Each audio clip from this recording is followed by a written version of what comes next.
Welcome to the Daily Coffee Pro, friends. Today we are going to be talking about something that was requested quite a lot on Instagram when we were talking about networking last week. And that is the cool kids. People wanted to delve into the idea of how to approach networking when the cool kids are in the room.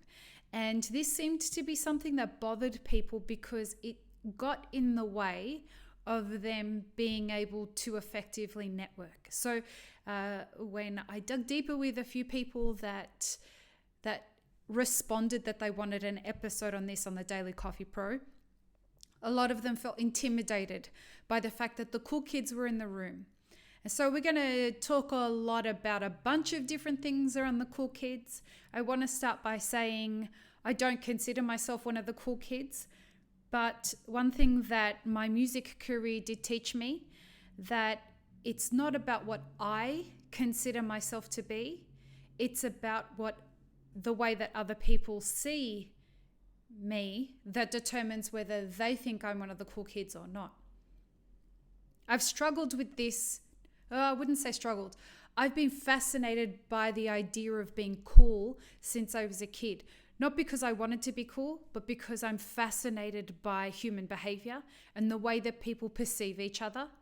And I did a bunch of testing on, I know this sounds crazy, but when I was a kid, I went through a phase of being one of the very uncool kids and got quite bullied at school. And I wanted to see when I transitioned from grade school or primary school into high school, excuse me, if I could manipulate the situation so that I could be considered one of the cool kids. It was an experiment that I was running. And it turns out that I could.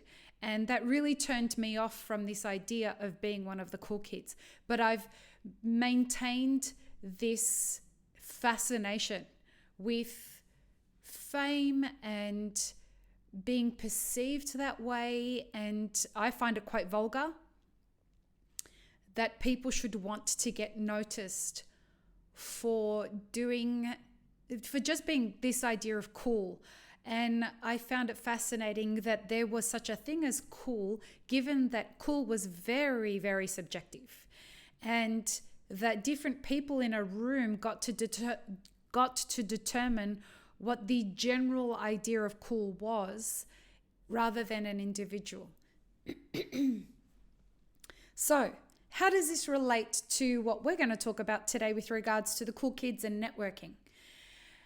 I am into empowerment. You know, I've said this many times on this podcast. I am not into rah-rah positive. I am into the depths of positivity that inspire you to change, that inspire you to feel empowered, that inspire you into an action that inspire you into action that makes your life feel more fulfilled and your best life feel more accessible to you. It's what I always do in my life every day. So when I look at this idea of cool kids, I think, could that work for me or against me? Why do I want it? Why do I not want it? If I want it, what part of my life do I want to fit it into? When I was in my music career, I realized very quickly, experiencing an incident where I was on the tour with the cast from Twilight, sitting outside one of the gigs with Chaskay Spencer, one of the wolves in the movie. We got mobbed, and I realized that this was not an element of being famous that I was into.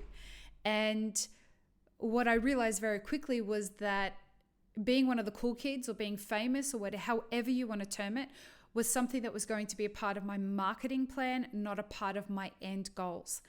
And I want you to think about what role the cool kids play in your story. Is it important to you to be one of the cool kids? Why do you want to be one of the cool kids if that's the case? Why do you not want to be one of the cool kids? I fit people into three main categories when it comes to this subject. You're either a follower of the cool kids, you're a leader of the cool kids, or you're just a seeker of life.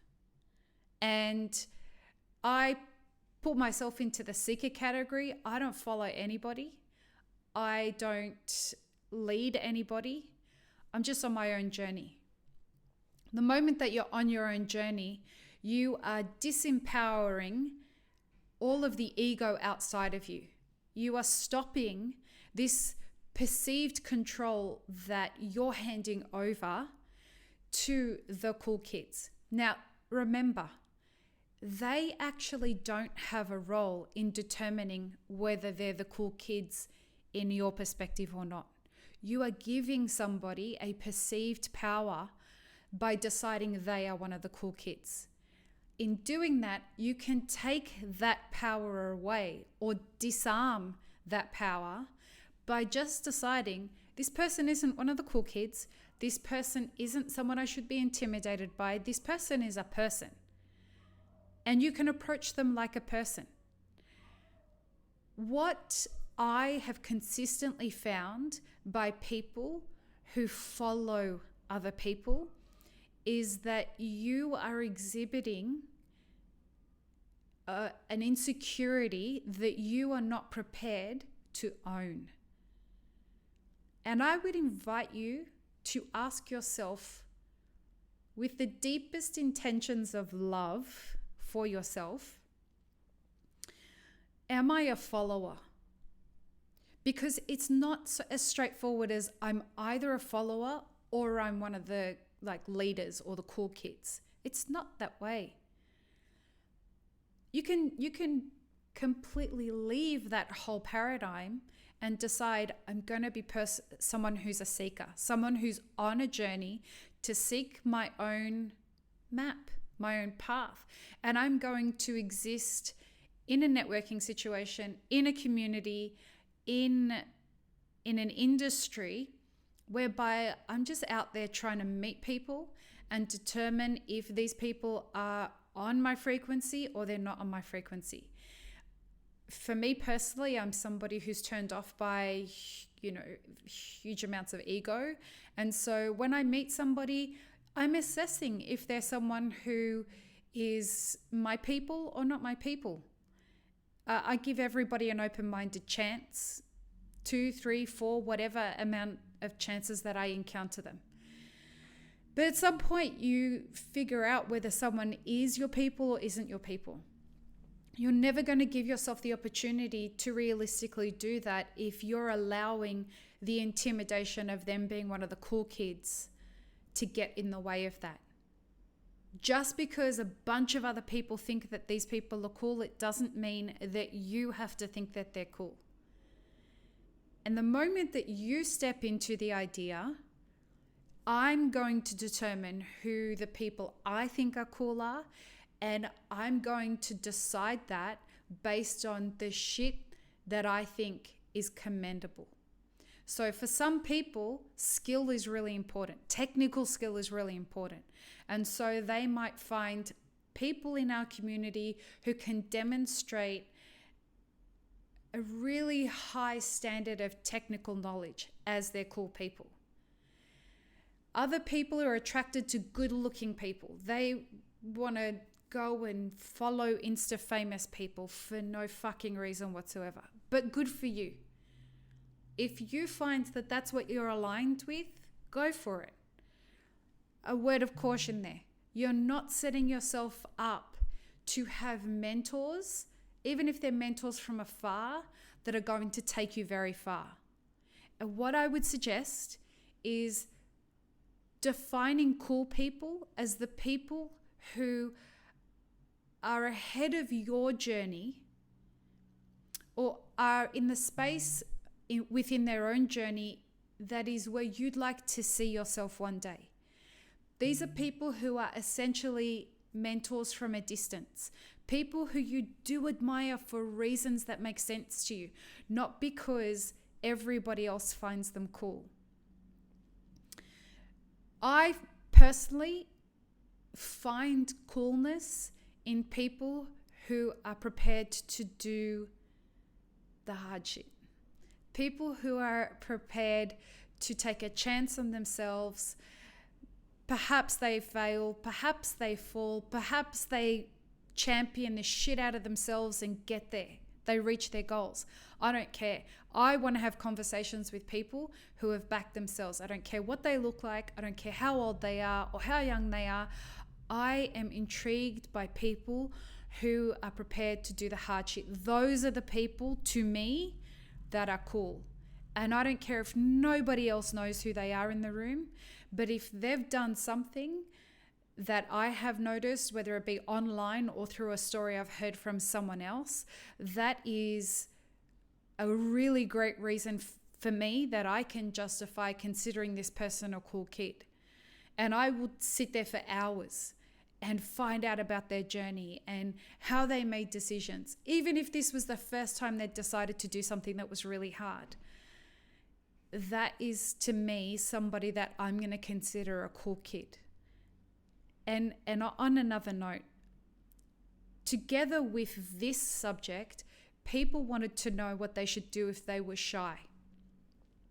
And listen, if you are one of the people who gets intimidated by these cool kids and you're a shy person, you're not going to be more encouraged to go and network because of these two things that are getting in your way.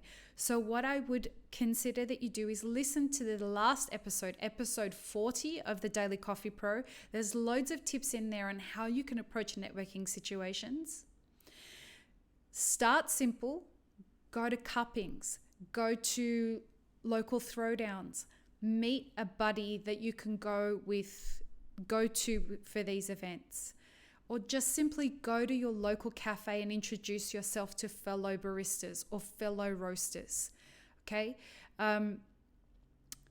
you don't have to jump all in all at the same time and like go to Expo or head to World of Coffee or go to these really intimidating events. Start slow. Role play a whole bunch of things before you go, because shyness is something that you can coach away. And this is going to sound really bizarre to people, especially because I have my own podcast and I go to events and things like that. I've been a really shy person most of my life. And it wasn't until I decided to have a music career and go on stage and practice public speaking and do all this kind of stuff that I was able to stop being shy. So here I was, this extroverted person that was terrified of people not liking me. And so I decided I needed to like myself. I needed to work on my shyness. I needed to realize that I was somebody that I liked. And before I was somebody that I liked, I had no chance of learning how to have conversations with people. There is plenty of resources online that will teach you how to have conversations with people. It will teach you how to network. Do your research. Get online and start watching YouTube videos. See what works for you. But for the love of all things holy, stop idolizing people for the wrong fucking reasons. Cool kids that are cool kids for no fucking reason are only seen that way because people idolize them for no reason. Find the right people that you want to consider cool for the right reasons, and you'll start to see this intimidation thing that we've all got going on melt away.